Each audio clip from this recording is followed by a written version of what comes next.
तो भक्तों यहाँ पे हम परिक्रमा लगाते टाइम कच्चे रास्ते में आए हैं।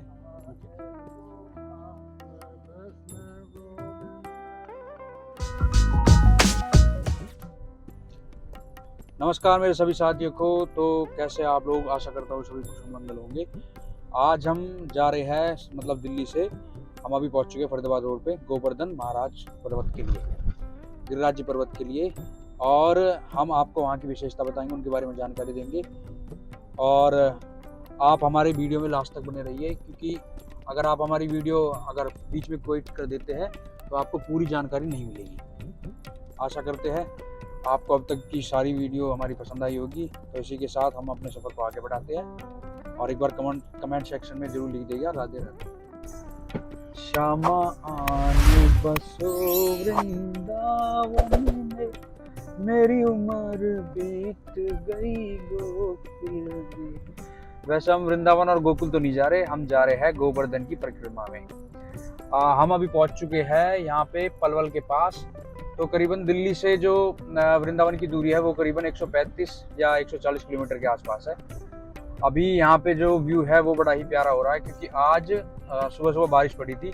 तो आज वेदर जो है वो काफ़ी लो है, मतलब आज गर्मी नहीं है। आपको यहाँ से दिखाता हूँ शीशा खोल के, बहुत ही प्यारा व्यू है।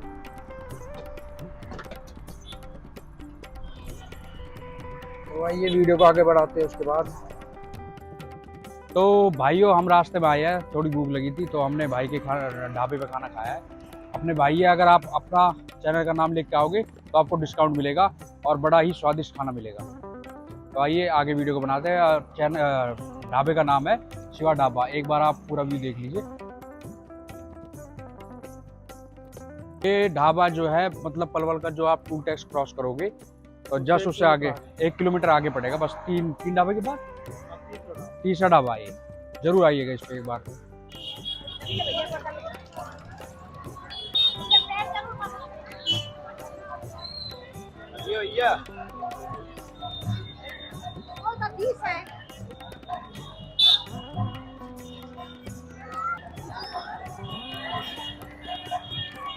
तो राधे राधे दोस्तों, हम आ गए हैं अभी दान घाटी मंदिर पर। यहाँ इस मंदिर की कुछ ऐसी विशेषता है कि यहाँ पे जब राधा रानी अपनी सखियों के साथ मटकी लेके यहाँ से जाती थी माखन लेके, तो श्री कान्हा जी यहाँ पे उनका वेट करते थे और उनसे माखन दान में मांगते थे।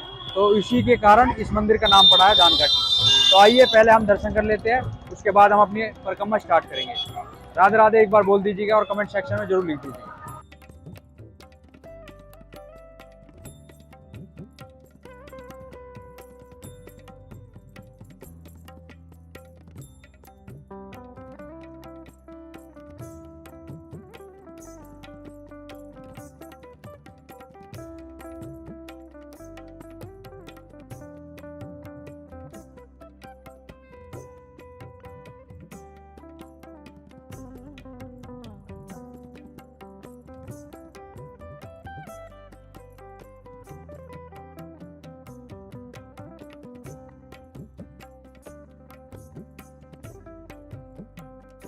भाइयों हम अभी परिक्रमा के पहले पड़ाव में है, बड़ी परिक्रमा के में। तो अभी हम पहले पड़ाव में कुछ ही आधा किलोमीटर दूर आए हैं। तो आपको एक बार गोवर्धन पर्वत के दर्शन करा देते हैं। ये देखो कितना विशाल पर्वत है। ये देखो, कैमरे में पूरा भी नहीं आएगा, मतलब इसके पूरे दायरे के 12 किलोमीटर होते हैं। तो यहाँ पे एक परिक्रमा जब होती है बड़ी वाली की। तो दोस्तों यहाँ पे कहते हैं कि जब 5,500 वर्ष पहले द्वापर युग में जब श्री कृष्ण जी थे इस ब्रज में, तो आने वाले फसल के टाइम में बारिश होती थी। तो बारिश कराने के लिए मतलब सारे के सारे ब्रजवासी इंद्रदेव को खुश करने के लिए उनका भजन कीर्तन मतलब और उनकी पूजा वूजा बड़े ही भाव से और सम्मान से करते थे, ताकि इंद्रदेव प्रसन्न हो और हमारे जो खेतों को पानी मिल सके, वो वर्षा कर सके। तो श्री कृष्ण जी पहुँचे, पूजा हो रही थी। तो श्री कृष्ण जी ने बोला कि पूजा किसके लिए? तो नंद बाबा ने बोला कि ये हम इंद्रदेव को प्रसन्न करने के लिए कर रहे हैं। तो श्री कृष्ण ने बोला, जब एक देवता अपने आप को प्रसन्न करने के लिए, अपनी प्रशंसा बढ़ाने के लिए आपसे ये सब करवा रहा है, तो आप उसकी पूजा छोड़िए, सीधा गोवर्धन पर्वत की पूजा कीजिए। तो तब से सारे ब्रजवासी उनके कहने पे गोवर्धन पर्वत को पूजने लगे। तो यह देखकर मतलब इंद्रदेव काफ़ी क्रोधित हुए। तो क्रोध में उन्होंने आके अपने मेघों से बोला और सारे ही ब्रज में पानी पानी मतलब अपनी मेघों से कह के पानी पानी कर दिया बारिश के द्वारा। पूरा जो ब्रज है वो डूब गया मतलब। और तब के सारे ब्रजवासी श्री कृष्ण जी के पास आए और श्री कृष्ण जी ने तब इस विशाल पर्वत को, श्री गोवर्धन पर्वत को अपनी कन की उंगलियां पे उठाया और 7 दिन और 7 रातें उठाए रखा। तो तब सारे के सारे ब्रजवासी सारे संकट से मतलब दूर हो पाए। और इंद्रदेव को भी तब समझ में आ गया कि ये कोई मतलब नॉर्मल इंसान नहीं है, कोई ग्वाला नहीं है, ये साक्षात विष्णु जी का वो है अवतार।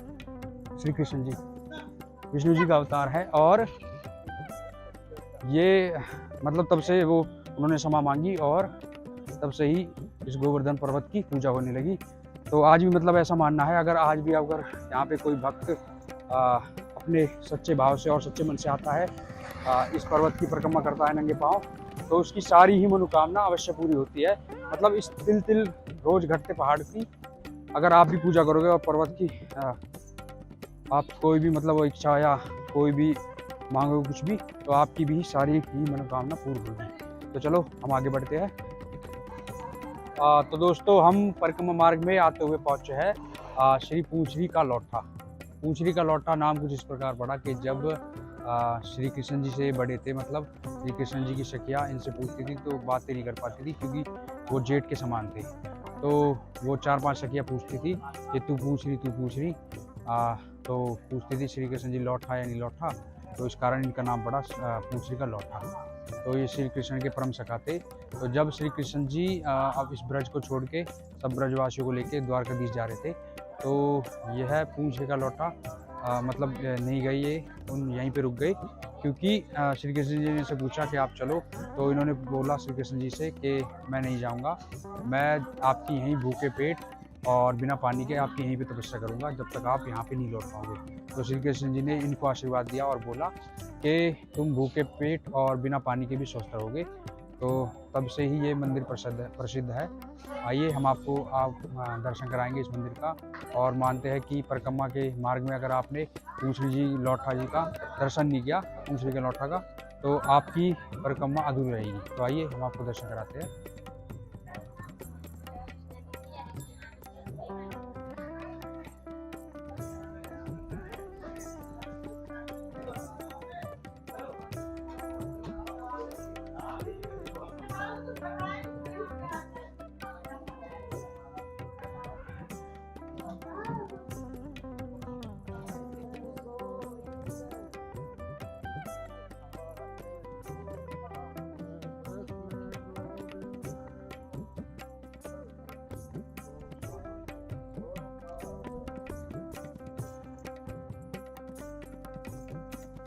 तो भक्तों यहाँ पे हम परिक्रमा लगाते टाइम कच्चे रास्ते में आए हैं। मुखिया बिंद से थोड़ी सी दूर है, लेकिन यहाँ देखो इस कच्चे रास्ते में बिल्कुल अंधेरा है, बिल्कुल मतलब कुछ भी नज़र नहीं आ रहा है। कोई 2-4 भक्त है जो यहाँ पे परिक्रमा लगा रहे हैं, बाकी सब पक्की सड़क पे। हम यहाँ पे इसलिए आए हैं क्योंकि हम मुखिया बिंद तक और जहाँ पे टिकीपुरा है वहाँ से श्री कृष्ण जी ने पहाड़ उठाया था गोवर्धन पर्वत को, इसलिए हम यहाँ पे दर्शन करने आए उसका। तो देखिए यहाँ पे, आइए आगे की वीडियो हम स्टार्ट करते हैं आगे। तो हम परिक्रमा के जो बड़ी परिक्रमा है उसके लास्ट पड़ाव पे पहुँच चुके हैं। हम पहुँच चुके हैं जतीपुरा मुखिया बिंद। यहाँ पे कहते हैं श्री कृष्ण जी ने मतलब अपना जो कन की उंगलियां से अपने पहाड़ उठाया था वो यहीं पे उठाया था। तो यहाँ पे जब श्री कृष्ण जी ने पहाड़ उठाया तो ब्रजवासी से पूछ रहे थे कि आपने इतना बड़ा विशाल इतना पहाड़ ये बड़ा आपने कैसे उठाया। तो जब श्री कृष्ण जी ने बोला था कि कुछ तो लगा सब्जियों का जोर, कुछ लगा माखन का जोर, और मैंने उठा लिया गोवर्धन पर्वत को। तो आइए आपको एक बार इसके दर्शन कराते हैं। आप दर्शन कीजिए पहले, फिर हम अगला पड़ाव करते हैं।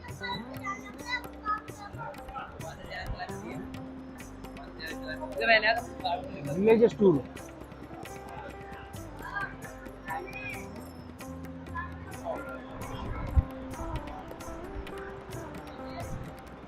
देखिए, आप सभी दर्शन कर लीजिए। बड़े ही अच्छे स्वभाव से सजा रखे श्री गोवर्धन पर्वत को। यहाँ पे यहीं से है, मतलब यही वो जगह है जहाँ पे श्री कृष्ण जी ने गोवर्धन पर्वत को उठाया था। तो आइए हम अब अगले पड़ाव पे चलते हैं, छोटी परिक्रमा में। एक बार कमेंट सेक्शन में लिख दीजिए सब राधे राधे।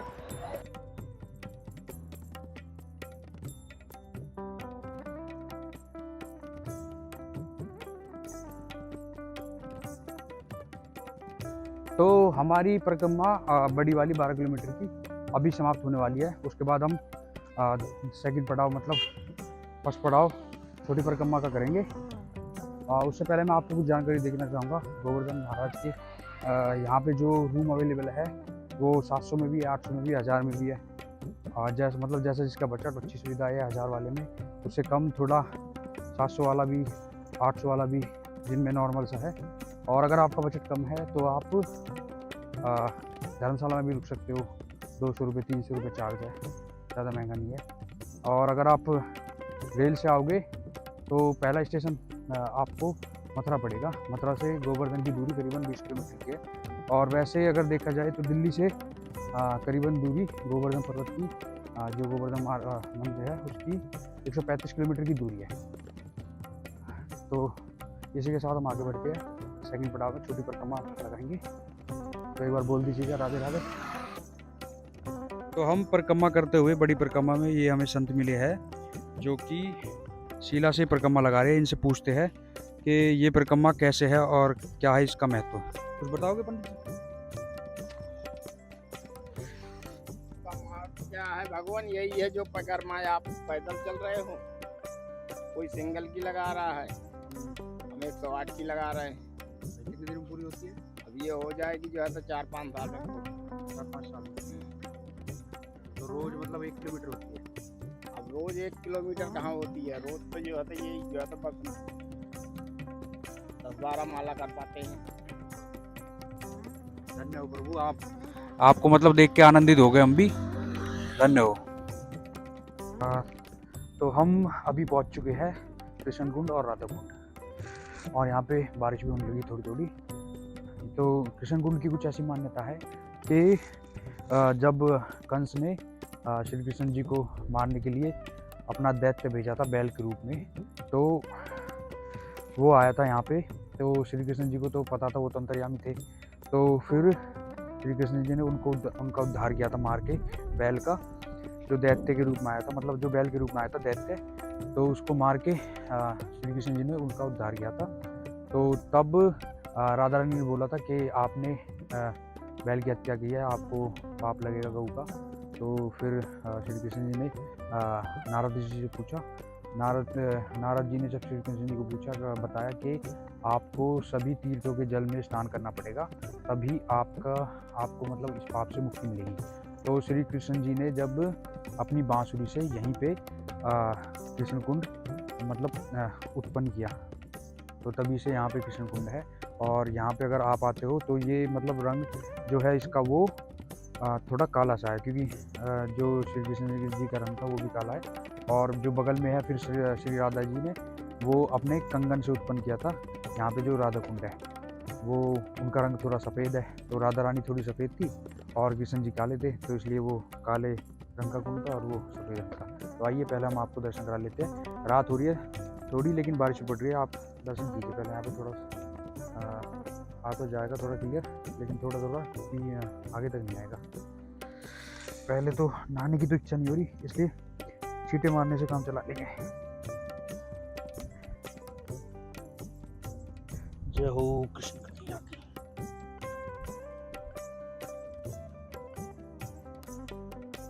आइए अब आपको राधा कुंड जी के दर्शन कराते हैं।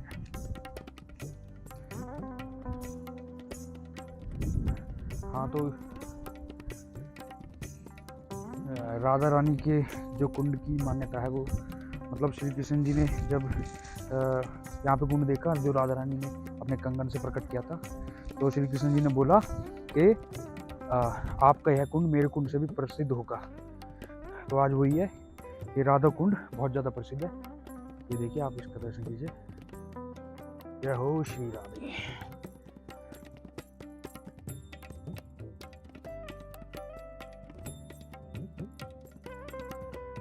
और ये है श्री राधा कुंड और श्याम कुंड का संगम। ये देखिए, बड़े ही विचित्र दृश्य हैं। जय हो श्री राधे श्याम। चलिए अब आगे बढ़ते हैं। तुरंत ही पड़ाव में मानसिक गंगा। कुसुम सरोवर के मैं आपको दर्शन नहीं करा सका क्योंकि वहाँ पे लाइट नहीं आ रही थी और वहाँ पे कुछ भी दिखाई नहीं दे रहा था। मैं उसकी अलग से फ़ोटो डाल दूँगा इस वीडियो में, इसके लिए मैं क्षमा चाहता हूँ।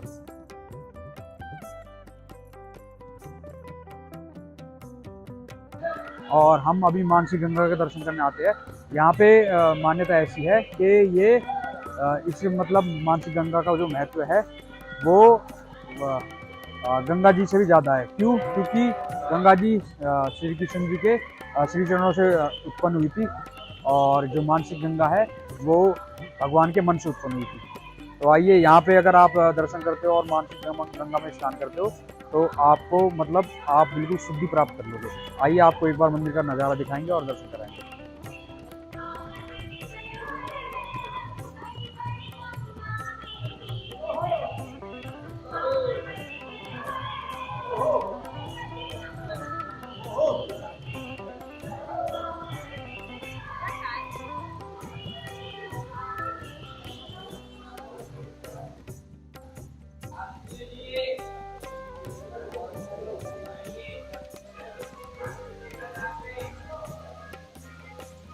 ये देखिए यहाँ पे जो मानसिक गंगा बह रही है ये पाइपों के द्वारा, और वहाँ पे देखिए आपको अगर दिख रहा हो वीडियो में, रात का टाइम है, साफ साफ तो नहीं दिखेगा और थोड़ा बहुत दिखेगा आपको। तो आइए हम थोड़ा छींटे मार लेते हैं।